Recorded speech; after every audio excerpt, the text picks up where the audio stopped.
Hello everyone, welcome to the review of the movie One Battle After Another. So ഇതിൻ്റെ announcement വന്നപ്പോൾ തന്നെ I was really excited to watch this movie. കാരണം ഇതിൻ്റെ director Paul Thomas Anderson and ഇതിൻ്റെ main character Leonardo DiCaprio. So ഇന്നലെയാണ് ഈ സിനിമ കാണാനായിട്ട് പറ്റിയത്. ഒരു nice class crime thriller movie.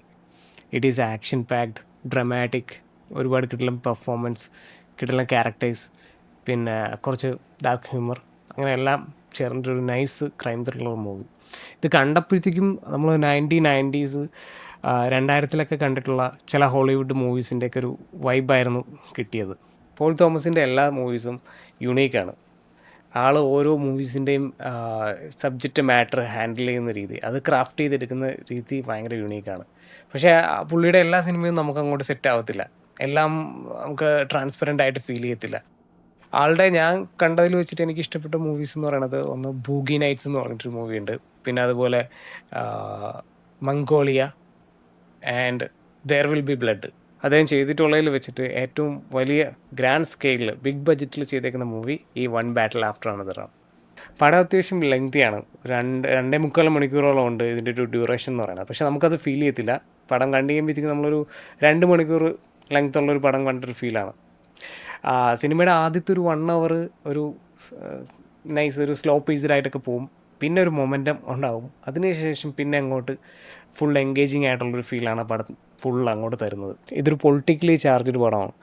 അമേരിക്കയിൽ കുടിയേറി വന്നിട്ടുള്ള പല റൈസസിലുള്ള റെഫ്യൂജീസ് ഉണ്ടല്ലോ, അവരുടെയൊക്കെ പൗരാവകാശത്തിന് വേണ്ടിയിട്ട് പോരാടിയിട്ടുണ്ടായിരുന്ന ഒരു കൂട്ടം റവല്യൂഷണറി ഗ്രൂപ്പ്സും അതിന് എഗെയിൻസ്റ്റ് ഗവൺമെൻറ് ഏതൊക്കെ രീതിയിൽ ഇൻട്രാക്ട് ചെയ്തു, അങ്ങനെയൊക്കെയുള്ള കുറേ കാര്യങ്ങളൊക്കെയാണ് ഈ സിനിമയിൽ തീമായിട്ട് വരുന്നത്.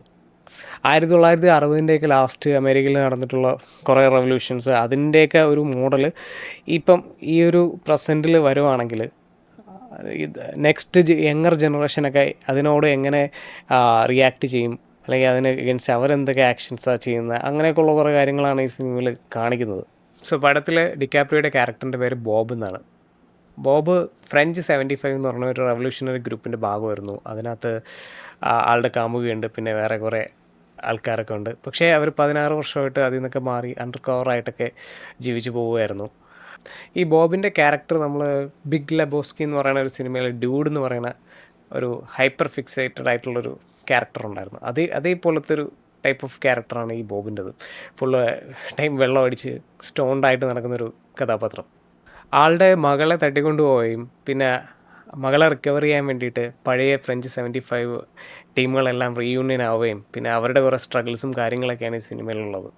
പിന്നെ ഇതിൽ കാസ്റ്റായിട്ട് വരുന്ന ഒരുപാട് ആൾക്കാരൊന്നുമില്ല, വരുന്നവരുടെ എല്ലാവരുടെയും പെർഫോമൻസ് അതിഗംഭീരമായിരുന്നു. പിന്നെ ഡിക്കാപ്രിയോയുടെ മോളായിട്ട് വരുന്ന വില്ല എന്ന് പറയുന്ന ക്യാരക്ടറുണ്ട്, പുതിയൊരു ആർട്ടിസ്റ്റാണ്, അവരുടെ പെർഫോമൻസ് അടിപൊളിയായിരുന്നു. പിന്നെ മെയിനായിട്ട് പറയാനുള്ള ഇതിനകത്തെ വില്ലൻ ഷാൻ പെൻ. സോ ആളുടെ ക്യാരക്ടറിൻ്റെ പേര് കേണൽ ലോക്ജോ എന്നാണ്. നല്ലൊരു അടിപൊളി പവർഫുൾ വില്ലൻ. ആളുടെ പെർഫോമൻസും പറയാതിരിക്കാൻ വയ്യ, അടിപൊളിയായിരുന്നു ഈ സിനിമയിൽ. നമ്മളിപ്പോൾ ഇൻ്റർനെറ്റ് നോക്കുവാണെങ്കിൽ ഈ മൂവിയെ പറ്റിയിട്ട് ക്രിട്ടിക്സൊക്കെ അടിപൊളി റേറ്റിങ്ങും കാര്യങ്ങളൊക്കെയാണ്. റോട്ടൻ ടൊമാറ്റോസിൽ 98% ഒക്കെ ആ റേറ്റിംഗ് കാണിക്കുന്നത്. അതുപോലെ തന്നെ ഇത് കുറേ പേര് ഓവർ ഹൈപ്പ്ഡ് ആണ് എന്നുള്ള രീതിയിലൊക്കെ പറയുന്നുണ്ട്. പക്ഷേ എനിക്ക് ഈ സിനിമ ഒരുപാട് ഇഷ്ടപ്പെട്ടു. ഈ വർഷം കണ്ടതിൽ ആക്ച്വലി നല്ലൊരു ക്രൈം ത്രില്ലർ മൂവി ആയിട്ടാണ് എനിക്കിത് ഫീൽ ചെയ്തത്. മൂവിയുടെ ക്ലൈമാക്സ് സീനൊക്കെ അടിപൊളിയാണ്. കുറേ കിട്ടലും കാർ ചേസും കാര്യങ്ങളൊക്കെ അടിപൊളിയായിട്ട് ചെയ്തിട്ടുണ്ട്. നമുക്കൊരു ഫാസ്റ്റ് ആൻഡ് ഫ്യൂരിയസ് ഫ്രാഞ്ചൈസ് അതുപോലത്തെ ഒക്കെ ഫീൽ കൈൻഡ് ഓഫ് അങ്ങനത്തെ കുറേ ആക്ഷൻ സീക്വൻസുകളൊക്കെയാണ് അതിനകത്തുള്ളത്. പിന്നെ സിനിമയുടെ എൻഡിങ് ആകുമ്പോഴത്തേക്ക് സിനിമയുടെ പേര് പോലെ തന്നെ വൺ ബാറ്റിൽ ആഫ്റ്റർ അനദർ, സ്വാതന്ത്ര്യം, സമത്വം, നീതി, ഇതിനൊക്കെ വേണ്ടിയിട്ടുള്ള പോരാട്ടം അതിങ്ങനെ തുടർന്നുകൊണ്ടേയിരിക്കും. സോ ഇത്രയൊക്കെ തന്നെയാണ് പറയാനുള്ളത് ഈ മൂവി പറ്റിയിട്ട്. എല്ലാവരും കാണാനായിട്ട് ശ്രമിക്കുക. നമ്മൾ 90s 2000-ലൊക്കെ ഇറങ്ങിയിട്ടുള്ള ചില സിനിമകളൊക്കെ കാണുമ്പോൾ വിചാരിച്ചിട്ടില്ലേ ഈ സിനിമ തിയേറ്ററിൽ കാണാൻ പറ്റിയിരുന്നെങ്കിലെന്ന്. അപ്പോൾ അതുപോലത്തെ ഒരു ഫീൽ കിട്ടുന്നൊരു സിനിമയാണ്. സോ തിയേറ്ററിൽ കാണാനായിട്ട് പറ്റുന്നവർ കാണുക. സോ അത്രയേ ഉള്ളൂ. Thank you for watching.